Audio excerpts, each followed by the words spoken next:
وفاقی وزیر اطلاع شبلی فراز کا نیوز کانفرنس کرتے ہوئے کہنا تھا کہ نواز شریف کے پیچھے قانون کے ہاتھ کو روکنے کے لیے سب کیا جا رہا ہے۔ اپوزیشن کو ملک کی معیشت سے کوئی دلچسپی نہیں۔ جب کورونا شروع ہوا یہ بغلیں بجا رہے تھے۔ FATF کے بل میں ناکامی پر انہوں نے جلسے جلوسوں کا ناٹک شروع کیا۔ کرپشن پر ان کے ساتھ سمجھوتا نہیں کر سکتے۔ وزیر اعظم کا کیپٹن ریٹائرڈ صفدر کی گرفتاری سے تعلق کیا ہے؟ سندھ پیپلز پارٹی کی حکومت ہے، انہوں نے گرفتاری کا ڈرامہ رچایا۔ مزار کی بے حرمتی پر ان کو معافی مانگنی چاہیے تھی۔ مزار پر نعرے بازی کی گئی۔ اپنے دور حکومت میں اپوزیشن نے اداروں کو مفلوج کیا۔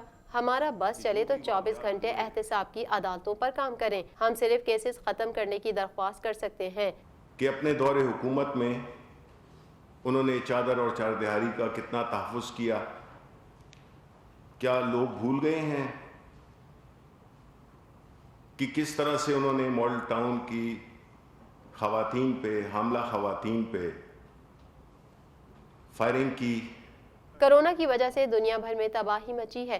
PTI کی حکومت نے کرونا کا بہتر طور پر مقابلہ کیا۔ مہنگائی کے حوالے سے آنے والے چند ہفتوں میں عوام تبدیلی محسوس کرے گی۔